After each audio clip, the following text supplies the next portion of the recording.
ABC News Special Report. Thanks for joining us. We are coming on the air with breaking news. Sources telling ABC News that Jeffrey Epstein has died. An apparent suicide overnight at the Metropolitan Correctional Center in Manhattan. That is according to 3 law enforcement sources who gave that information to ABC News. This is the federal lockup where the multi-millionaire was being held while awaiting trial on federal sex trafficking charges. ABC's Stephanie Ramos has been covering this story this morning and joins us now with more. What are you learning? So sources tell ABC News Jeffrey Epstein took his own life. The exact timing and circumstances are unclear right now, but the mega millionaire is accused of exploiting and abusing dozens of minor girls. He'd been on suicide watch in a New York City jail. You'll remember he was found unresponsive in his cell last month with marks on his neck. Initially, investigators thought he'd tried to take his own life. They were then looking into whether he was assaulted by another inmate or if he'd even paid someone to beat him up. Epstein's attorneys had been fighting to get him out on bail, but a judge refused. Prosecutors argued the mega millionaire's lifestyle and wealth made him an extreme flight risk. And this is a major development, this case just getting underway. Stephanie Ramos, thanks so much. We know you'll stay on top of it. I do want to bring in ABC's Tom Yamas, anchor of World News Tonight on the weekends, who's been following this Epstein saga since the very beginning. Tom, what are you learning this morning?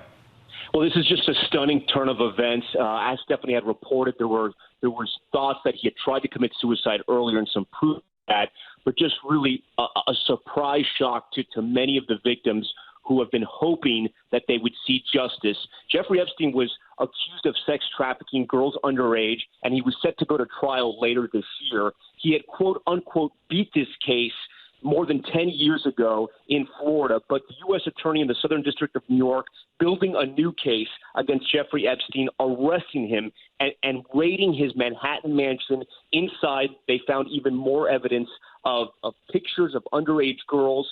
And this also follows news just yesterday of one of his associates, a separate court case, but one of the Epstein accusers coming out and naming names of some very prominent businessmen and politicians who have all denied that they did anything inappropriate. But they started to name names. These names started to come out in the public.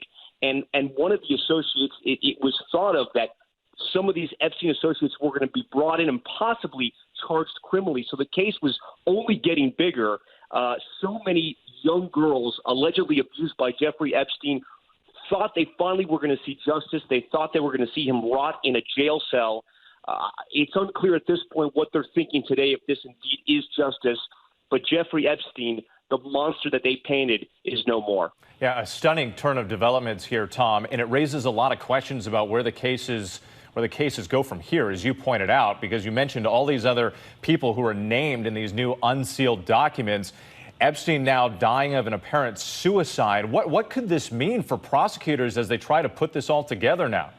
Well, the criminal case against Jeffrey Epstein personally obviously is over, but if they go after some of his associates, you have to remember there are allegations out there that several women worked with Jeffrey Epstein to procure some of these young girls, essentially madams, if you will. So far, none of these women have been charged criminally yet, but there is thinking that the U.S. attorney may go after some of these people. So the criminal case, though it's not even there yet, could continue in that direction. There are also civil cases, because you got to remember, Jeffrey Epstein is worth at least $500 million. Multiple properties in New York, New Mexico, Palm Beach, and he has his private island as well. So you have to think some of these civil cases may proceed forward, since now the criminal case against Jeffrey Epstein is essentially over. A lot of questions still to be had on this, and you have to remember, these allegations happened over years, and we're talking about multiple women who say they were abused by Jeffrey Epstein when they were underage. So still a lot of questions, and this news definitely shocking to a lot of people. But if Jeffrey Epstein and the case against him was pretty strong, prosecutors said they had a strong case against them. If Jeffrey Epstein thought he had any chance of beating this case this time, clearly he thought he couldn't. It will also raise a lot of questions for the Metropolitan Correctional Center, which was dealing with an inmate who was on suicide watch when all of this happened. The Correctional Center had faced allegations before about the conditions, and a judge refusing that bond to Jeffrey Epstein, keeping him behind bars. Tom Yamas, thank you so much for your information there. Again, just to recap our breaking news for you, sources telling ABC News that Jeffrey Epstein died by suicide overnight at the Metropolitan Correctional Center in Manhattan. That, of course, the federal lockup where the multimillionaire was being held while awaiting trial on those federal sex trafficking charges and conspiracy. We are going to return now to regular programming in some parts of the country. That is Good Morning America. We'll also have a complete wrap-up coming up tonight on World News Tonight with Tom Yamas, who will be in the chair. Also, for other developments throughout the course of the day, you can go to abcnews.com or our ABC News app for breaking news alerts. For now, I'm Whit Johnson in New York. Have a good day.